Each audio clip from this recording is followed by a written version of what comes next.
生睇下會唔會 cut 嚟個嚇？認真啊今次你真係要咩都要講喎，你唔好翻到去你先講喎。咁樣嘅和諧式2至3人單位，咁啊呢個單位咧，我哋都交咗課程8個月㗎啦。咁啊今日上嚟啊探下戶主學生啦，順便就睇下我哋有邊度需要同佢執收下咁樣嘅，順便介紹埋俾你哋咩和諧式嘅單位有啲咩特點啊，或者有咩特點啊咁樣咯。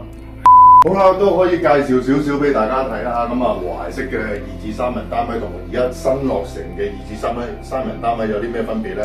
咁啊，大家都係呈一個長方形嘅設計嘅。咁啊，但係咧和諧式呢隻咧就會多咗個窗。咁啊喺個廳嗰度咧就多咗呢個三角窗咧，咁我又可以放下嘢啦。咁啊又可以自然採光，咁啊令到個廳咧就算間咗間房都好咧，都唔會話太暗咯。咁啊，學生平時都會坐翻喺個窗邊呢度做下嘢啊，咁樣望下啲景啊，咁樣呢個窗對你嚟講有冇好處啊？梗係有啦，呢個窗可以即係採下光，即係唔使個廳真係咁暗咯。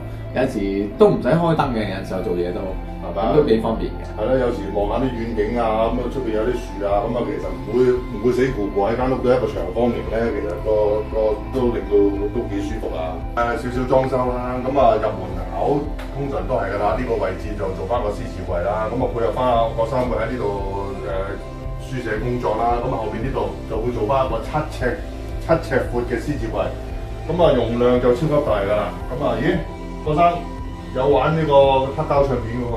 係啊，平時都中意聽下歌咁樣嘅。係嘛？黑膠唱片而家都買少見少。係以前細個買落好多喺度嘅。係嘛？係啊，即係有啲舊歌啊，老歌聽下喎。係啊。好啦，咁啊呢個獅子櫃滿足到你嘅儲物啊？可以，即係呢個櫃真係裝到好多嘢嘅。啊。係啊，大部分嘢我都裝晒入去㗎。係嘛？所以你間屋咁簡潔咯，即係啲唔會外露啲物品出嚟啦，係嘛？係啊。好啦，同大家睇下啦，呢個位置咧，其實就係本身主人房嘅衣櫃嘅位置嚟嘅。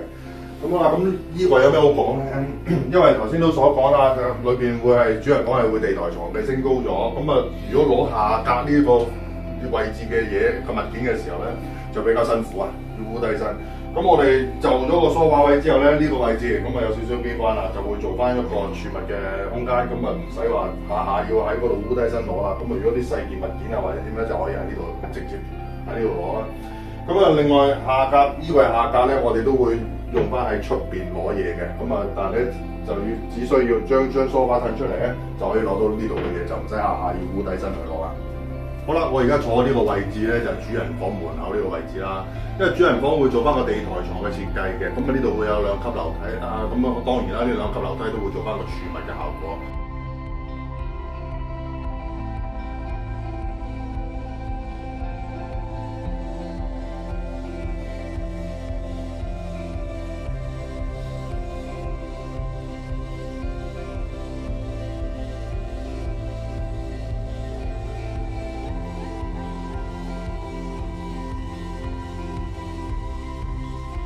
又識行位。